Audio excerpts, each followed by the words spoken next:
Saya turun gunung Oh, mau, kalau masih ingat kita sering ngobrol dulu di tempatnya Mas Erik zaman dahulu, zaman dahulu. oh ya di DKC ya, Iya, di ya itu. kan channel Damai Kasih. Nah itu, jadi kalau media itu emang penting. Mau saya pulang ke Katolik ya gara-gara media. Itu Benar aja juga sih. ya. Intinya begitu dah mau. Cuman tadi kan pas temanya pas lagi media sosial tadi tuh. Oh, enggak apa, santai. Ini kesaksianmu, silakan. Ini penting. Ini room kesaksian loh. Bagaimana engkau pulang kembali ke rumah? Karena media sosial menggiring engkau kembali ke rumah. Tuhan menggunakan cara terbaik untukmu, media sosial, untuk kembali ke rumah. Anak yang hilang, kelaparan membuat dia kembali ke rumah. Santo Paulus, pengajaran persekusi untuk kekatolikan dan kebutaan dia membuat dia kembali ke rumah. Petrus menyangkal, setelah itu menangis, menyadari bahwa dengan kesangkalan seperti itu dia mengenal kebenaran yang sesungguhnya. Thomas yang tidak percaya dengan melihat kehadiran Yesus hanya bilang Tuanku dan Allahku. Tuhan selalu membuka ruangan, kesempatan untuk kita kembali ke Dia dengan berbagai cara. Kembali kepada ajaran yang benar dengan berbagai cara. Kalau cara ini bagi banyak orang untuk mengenal iman yang sesungguhnya, kekristenan, kekatolikan yang sesungguhnya, tolong Katolik dimanapun kalian yang mendengarkan itu, jangan menjadi batu sandungan untuk begitu ribuan orang mau belajar. Ingat 2 tahun terakhir di Indonesia, tingkat pembaptisan dalam Vigilia Paskua, malam Paskah paling tinggi dalam sejarah kekristenan Indonesia. Banyak orang kembali ke rumah. Jangan sampai kita jadi Katolik membuat orang sampai setengah jalan dan tidak mau masuk ke dalam rumah. Silakan. Jangan naikkan teman-teman karena saya sudah 12.35 nih. Oke, ini yang terakhir. Kesaksian dari Om Aidono. Ya mau. Yang menarik ya, media sosial itu salah satunya yang saya pulang gitu ya. Pertama saya singkat aja ya mau spillnya, karena usia saya sekarang di 51 ya, mau di 51 tahun. Banyak proses berjalan, itu saya bukan berasal Berapa dari, tahun engkau seperti anak yang hilang? saya cerita dari awal, spill pertama tahun pertama gitu. Saya bukan berasal dari kekristenan. Jadi orang tua saya, bapak ibu masuk masuk kekristenan, baru kita anak-anaknya satu gelondongan keluarga tuh ikut sekitar tahun 7980 saya TK, menjelang TK ke SD itu baru masuk ke Katolik gitu. Nah dalam lompatan-lompatan itu saya kan nggak ngerti apa-apa, begitu juga orang tua saya tanya juga ini ya, kurang kurang kalau misalnya ditanya tentang kekristenan pasti coba tanya sama guru agamamu, kayak gitu aja. Bapak sama ibu saya tuh begitu ya. Tapi dalam proses perjalanan ya udah begitu, sempat aktif di gereja ya, tapi ya nggak dapet gitu ya. Nah lompat di permasalahan hidup sekitar di bawah tahun 2019. Nah itu saya intinya mau pulang ke agama saya yang lama, RT 6. Saya mau pulang tuh karena goncang ya semuanya. Media sosial ini akhirnya saya lihat sana sini ya. Saya bersahabat dengan namanya Rudy Yohanes. Itu sang debaters. Suaranya mau nggak ada mau? Sang debatir ya, sang debatir. Pernah naik di room tuh. Ya, saya pernah Akunnya Sang nonton. Debatir namanya ya, kalau nggak salah. Ya, sang debaters, Oh, Rudy Yohanes. debatir, Itu oke. Ya, ya. salah satu yang membuat saya pulang ke Kristen secara umum gitu ya. Kristen saya pulang ke Yesus lah, nggak jadi bye bye Tuhan Yesus, I don't believe you again, nggak jadi itu ya. Nggak jadi. Akhirnya pulang lah, terus nonton Christian Prince dan segala macam.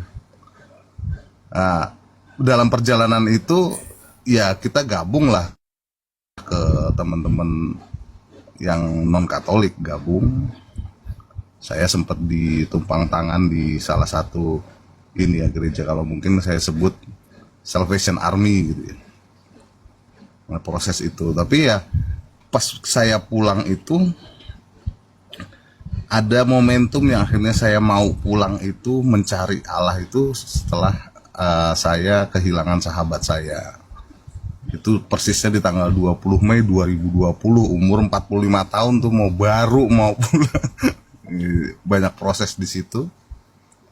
Ya akhirnya saya mencari tahu itu ya sampai sekarang, mau akhirnya saya tahu harus bagaimana melihat Markus. Contoh hal-hal kecil, kenapa saya harus percaya Markus, siapa yang Markus ini siapa gitu kan, kayak gitu-gitu. Mau saya harus tahu sanadnya jelasnya seperti apa gitu. Ya, itu saya ketemu lah, termasuk Om Gea ini, channelnya saya tonton dulu, Om Katsu, kemudian Charlie, apa segala macam saya tonton, Om DKC akhirnya masuk, semuanya itu akhirnya begitu. Dan proses Waktu itu masih Protestan ya, masih Protestan. nggak jelas mau, Nggak jelas. sebenarnya nggak jelas juga, nggak jelas tuh mau. Tapi akhirnya ya kita akhirnya ya dengar dari teman-teman semua ya, kayak almarhum Om Rianto juga dengar, beliau kan sering ngobrol sampai subuh waktu itu tuh kan, bener-bener ini ya, kemarin mau masuk cuman udah kemalaman ya, tentang RI, rest in peace Om Rianto gitu ya. Kayak gitu-gitu lah mau ya, intinya sekarang saya pulang mau. Inilah proses terjadinya gitu singkatnya gitu aja sih mau. Karena tadi nyambung ke media ini ya, karena media itu saya jadi tahu. Kalau tadinya aja 2019 itu sebelum dikasih tahu teman-teman lah ya, itu saya tahu malaikat itu terbuat dari cahaya, terus iblis terbuat dari api itu. Kemudian apalagi hosti itu simbol doang, kayak gitu-gitu. Bunda Maria sudah mati, Hal-hal kecil gitu. nah, kayak gitu-gitulah. Saya lagi mempersiapkan tema kecil, contohnya ini. Sebentar ya. Tema-tema kecil ini teman-teman saling bagi. Judulnya tema-tema kecil yang sulit dipahami. Ada setiap hari orang pulang misa tanya apa? Contohnya, mengapa Yesus kadang melarang orang menceritakan mujizatnya? Contohnya, apa sih kenapa Yesus bilang begitu? Mengapa Yesus menyembunyikan mujizatnya? Jangan beritakan kepada orang lain. Orang pasti pikir, kenapa begitu kan? Hal-hal kecil. Yang kedua, mengapa Yesus menulis di tanah? Ngapain Yesus menulis? Hal-hal kecil seperti itu ya, yang tadi anggotanya tentang malaikat gitu, simbol roti. Mengapa Yesus menangis sebelum membangkitkan Lazarus? Apakah ada pengaruh tradisi Yahudi atau tidak? Bisa mengerti? Mengapa Yesus mengatakan ibu kepada Maria? Apakah Yesus menghormati Maria ketika menyebutnya perempuan? Seolah kasar banget, karena bagi Protestan, kalau itu ibunya dikatakan ibu, tetapi dia bilang perempuan, belum tiba waktuku. Contohnya begitu kan? Kasar banget sih. Mengapa Yesus berkata, Allahku, Allahku, mengapa engkau meninggalkan aku? Bukankah dia Allah? Apakah Bapa meninggalkan Yesus di kayu salib? Contoh kecil kan? Mengapa orang mati muncul dari kubur setelah kebangkitan Yesus? Kaitannya gimana? Oh, Yesus adalah bosan dari kebangkit, tidak kebangkit sebelum Yesus bangkit. Contohnya begitu. Tapi bagaimana menjelaskan begitu? Mengapa Yesus berbicara dengan Musa dan Elia? Bagi Protestan, orang mati tidak bisa berbicara. Oh, I don't know, bisa mengerti. Lalu kenapa di Gunung Tabor Yesus berbicara dengan Musa dan Elia?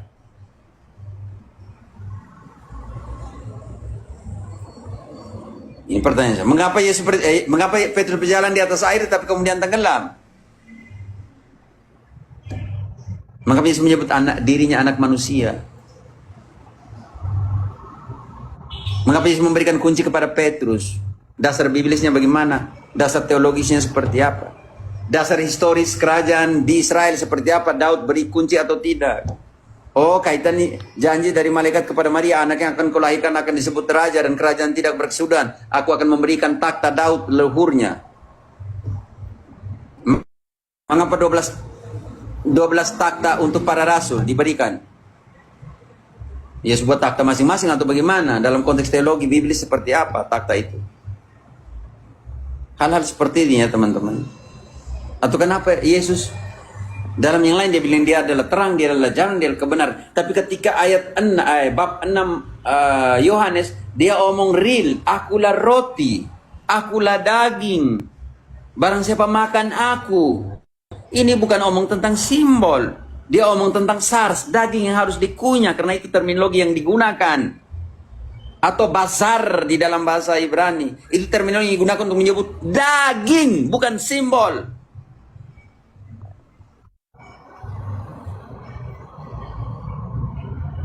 Bagaimana kita orang Katolik sudah siap menjawab semua pertanyaan kecil begini? Kenapa Yesus membasuh kaki para rasul? Jika aku adalah Tuhan dan Guru menunjukkan itu kepadamu. Wow, ekstrim ya. Pelayanan. Mengapa Yesus bilang makan siapa makan rotiku, dagingku akan hidup selamanya?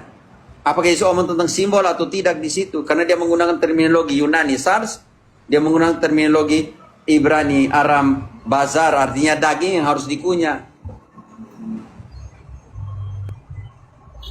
Mengapa Yesus mengubah air jadi anggur? Pertanyaan, mengapa? Apa sih air dan apa sih anggur? Lalu kenapa di 6 tembayan pembasuhan? Oh, airnya tidak ada ya, airnya tidak ada. Semua tamu yang masuk ke tempat perjamuan harus cuci tangan mereka. Engkau tahu itu? Don't know? I don't know, engkau tahu itu? Berarti kalau orang sudah semua cuci tangan, ya tempayan pembasuhan selesai. Di situ ada 6 tempayan. Tetapi ketika diisi semua jadi 700 liter. 7 kesempurnaan. Sekarang lagi bukan air yang membasuh kamu lagi. Anggur yang diubah menjadi darah, kemudian setelah hampir ketika malam perjamuan terakhir, darah yang kuberikan adalah untuk apa? Penghapusan dosa. Bukan lagi ritus purifikasi di dalam tempayan airnya orang Yahudi, tetapi jadi anggur yang akan diubah jadi darahku untuk pembersihan dosamu.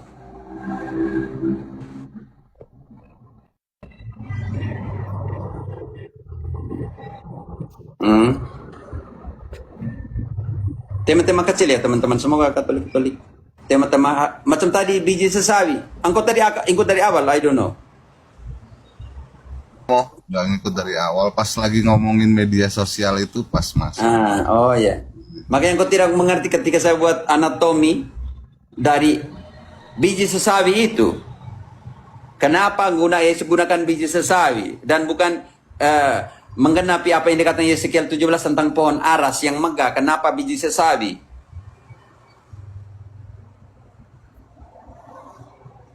Hal-hal kecil seperti itu teman-teman Katolik. Pertanyaan saya untuk semua Katolik yang ada di sini, kalian telah siap sedia? Titus 1 ayat 5 mengatakan kalian harus mempersiapkan itu. Kalian harus tahu semua itu. Semua Katolik yang ada di sini sudah tahu semua itu. Maka tidak perlu lagi pengajaran. Ketika I don't know menemukan kembali ke gereja, kembali ke rumah, karena medium yang kecil ini terasa tidak meyakinkan karena hanya TikTok, YouTube saja. Bagaimana meyakinkan orang? Baca Titus 1 ayat 5, Katolik kalian sudah mempersiapkan itu. Aku telah meninggalkan engkau di kereta. Langsung ke ayat 9. Jangan dulu, presbiter dulu. Presbiter ini yang harus mempersiapkan diri. Baca ayat 5 dulu. Imam-imam tolong sediakan semuanya itu supaya kalian bisa ayat 9 nanti. Baca ayat 5-nya. Aku telah meninggalkan engkau di kereta dengan maksud ini, supaya engkau mengatur apa yang masih perlu diatur dan supaya engkau menetapkan presbiter-presbiter di setiap kota seperti yang telah kupesankan kepadamu. Semua presbiter ini ayat 9. Dan berpegang kepada perkataan yang benar, yang sesuai dengan ajaran yang sehat, supaya ia sanggup menasihati orang berdasarkan ajaran itu dan sanggup meyakinkan penentang-penentangnya. Sudah bisa ke Katolik meyakinkan para penentang-penentang kekristenan sejati yang memporak-porandakan setiap hari yang datang dengan patung, dengan Maria, dengan yang lain semuanya itu, dengan paus, menentang semuanya. Sudahkah kalian menyiapkan diri untuk itu? Sedangkan Santo Petrus, bantu dulu. 1 Petrus 3 ayat 15, 16. Kalau tidak 1 Petrus, 2 Petrus. Coba 15.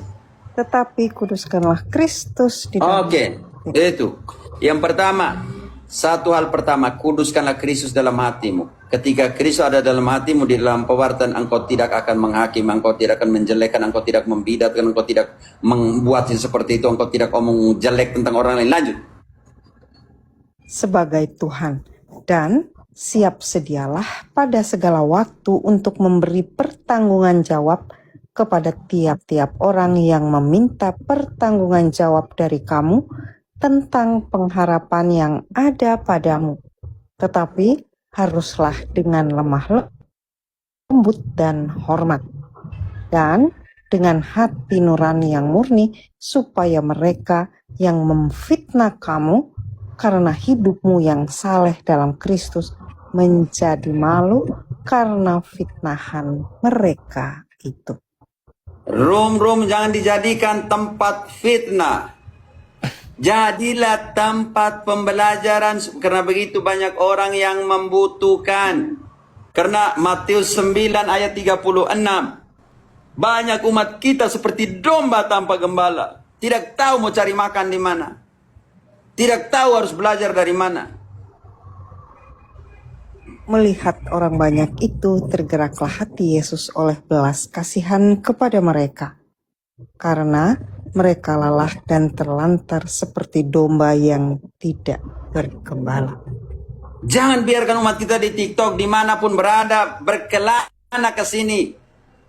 Room ini tidak jelas, room ini tidak jelas. Mau masuk room Katolik omong fitnah, mau masuk room satu bilang kritik orang, mau masuk ke room ini bilang ini.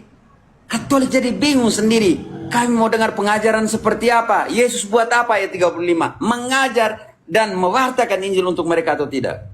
Demikianlah Yesus berkeliling ke semua kota dan desa. Ia mengajar dalam rumah-rumah ibadat dan memberitakan Injil Kerajaan Sorga, serta melenyapkan segala penyakit dan kelemahan. Baca kembali, Yesus buat apa? Demikianlah Yesus berkeliling ke semua kota dan desa. Ia mengajar dalam rumah-rumah ibadat dan memberitakan Injil Kerajaan Sorga, serta melenyapkan segala penyakit dan kelemahan. Bagaimana supaya Injil sampai kepada mereka?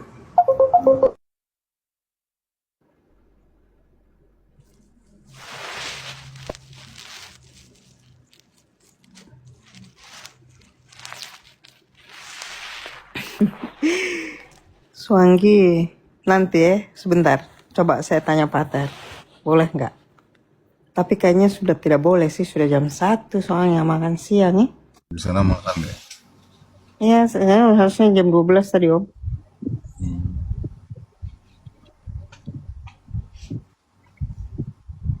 Iya gitu. Dan gue sempat mau pulang ke Aku nggak ada lagunya tuh, ada lagunya. Suanggi. Suanggi, Suanggi, alangkah. Alangkah indah.